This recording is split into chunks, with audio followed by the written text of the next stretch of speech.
Good morning YouTube, and welcome back to another episode with me, Yugioh Swiftly. So, thanks for joining me today. As a request from one of our viewers, they've requested can I do a Rarity video. So yeah, let's do a Rarity video today. So we're just going to go through everything I can. I might miss some rarities, I do apologise if I do.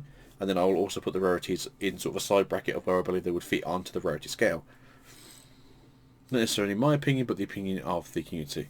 So yeah, let's jump right into the video then. Oh, and always, please leave a like, comment, subscribe, share if you can, as it helps me out greatly and spreads more of my awesome beer to all of you people. So yeah, let's get on with the video, yeah? So, to start everything off in the beginning, common cards. So, commons are the most basic card in the Yu-Gi-Oh card game. They are, or were, the majority of bulk what you get into a core set. I think now we have roughly, it's either 45 to 50 cards per set that are of the common rarity. With that being said, there are short printed commons and there are super short printed commons, which don't necessarily take away from its rarity of common, but are obviously just harder to get hold of. And then we have rare cards. Rare cards have the embossed silver falling on the name, but the regular card art that lacks the holographic finish, the characteristics of cards with higher rarities. Now again, these can also come into a super rare and a short print rare and a super short printed rare, which again is the same thing. For instance, let's look at Cross Sheep from Ignition Assault.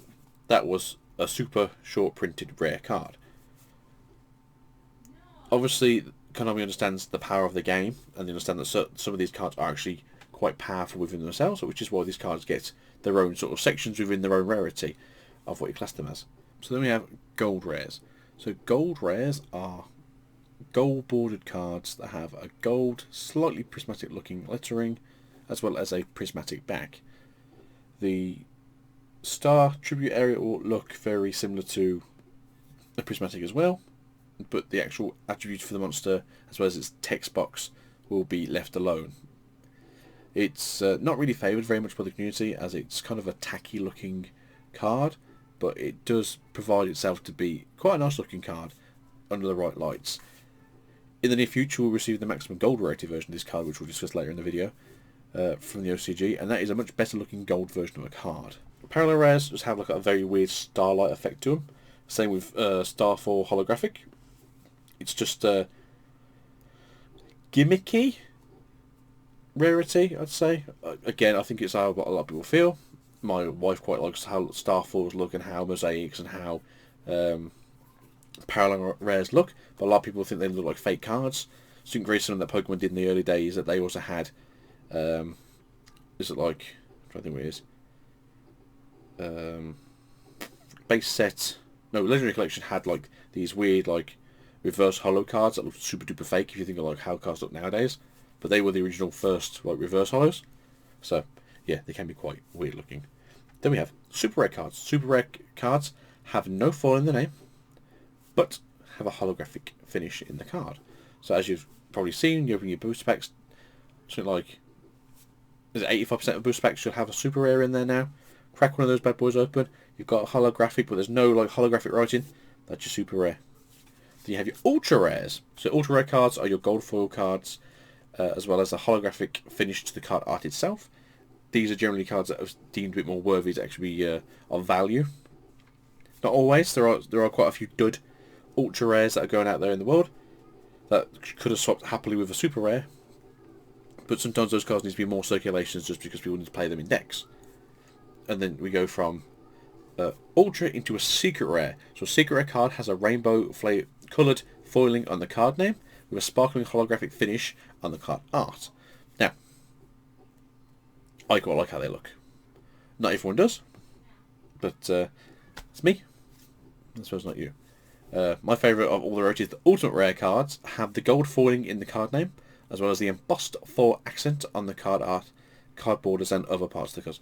I will show you, obviously, this over here, but it won't do it any good in terms of like justice. You won't be able to see it or like measure the denseness of this card. Like, they are beautiful cards.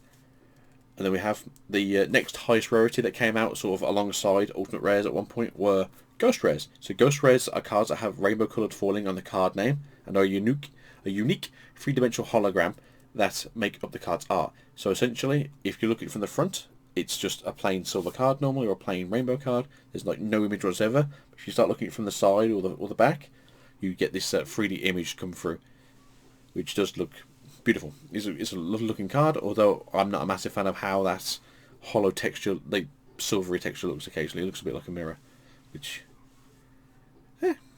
what can one man say, hey? And then we have Starlight rares are horizontal holographic foil pattern cards similar to prismatic secret rares. Prismatic secret rares are normally found in things such as mega packs, mega tins, promotional goods like that. Not everyone classes them as secret rares because of how easy they are to obtain compared to your standard secret rare, and they do have a slight difference in texture, but apply to the whole card rather than only the artwork. The only areas of the card to which the foil is not applied are the card text box, the empty link arrows, and portions of the artwork. Within reason, this seems to replace the ultimate rares that we've received in the past, which is now used exclusively in the OTS or OP packs for tournament collections. So if you go down to your local hobby store and you enter, you're normally given a, normally are, obviously if they sell out, or well, not sell out, but if they run out of them, and Konami hasn't been able to restock them because either they've finished printing those ones for now and they're waiting for the next series to start, or it's just a very, very popular store, which happens occasionally, and they won't be able to supply that many. You might receive the current set instead as your prize reward, but normally you receive one for entering, and then like you might receive one for being top 8, and then you might receive another one for being top 4, and then you might receive another one if you got second, and then you might receive like 5 or 6 if you got first. So that's how OTS. But that's not what we're here for. We're here for something else. Then we go to our final one, which is Premium Gold Rare. Now this differs from Gold Rares because Gold Rares look horribly tacky, and they look kind of like a rose gold, and they don't quite sort of set their match. They kind of look like a kid would make at school, like if they're trying to make a fake card. But yeah, Premium Gold is a rarity introduced in the Legendary Golden Box, which was an OCG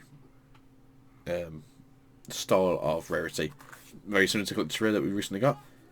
In Maximum Gold, which we're receiving in the fall, we'll be receiving Maximum Gold Rarity, which is the Premium Gold Rarity. A Premium Gold rare card that has a thick golden outline and frame. They can be felt by touch. The level stars are also thick and red, and the red circles are deep, so they are also visibly risen. This effect is also applied to the card name and attribute character and the monster's outline. So very similar to how a ultimate rare looks and would feel. The effect is as if the golden parts has been written with a actual metal poured in. The rest of the image looks just like an ultra rare, but the whole card has this final layer that gives a golden glass shine to its entirety. Currently, there are 2 sets of these cards currently in, which is the Legendary Gold Box, which is what they had previously, and then the current one came out this year, which is the Rarity Collection Premium Gold Edition. So that's what the OCG received earlier this year, I believe in March, and we were receiving something very similar in the fall. I feel like October, but I could be wrong. It might be the end of September.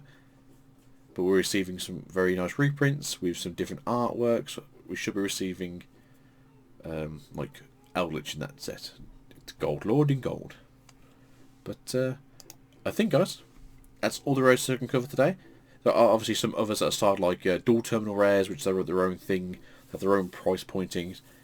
They look very similar, but they are a little bit different to some of the rarities. There are other types of prismatic and mosaics out there as well. There's some like once upon a time tournament packs that had like these like very specific, like not quite Starfield, but look very similar to Starfield. And that's where the issue with Yu-Gi-Oh is. There's lots of like they tried to do it once and people didn't like it, so they didn't do it again. And so they get just like thrown in with a bundle like, well, it's basically a Star Force, we'll call it a Star Force. It's basically a Star Mosaic, we'll call it a Star Mosaic. It's basically an Ultra Rare, we'll call it an Ultra Rare. And that's kind of the issue with a lot of how like Yu-Gi-Oh cards do work. But I've been your host, Yugioh Swiftly. Thank you for being here today. I hope you've enjoyed yourselves. I hope this was somewhat enlightening. But yeah, so you guys have a good day. So peace out. We'll see you guys next time. Goodbye.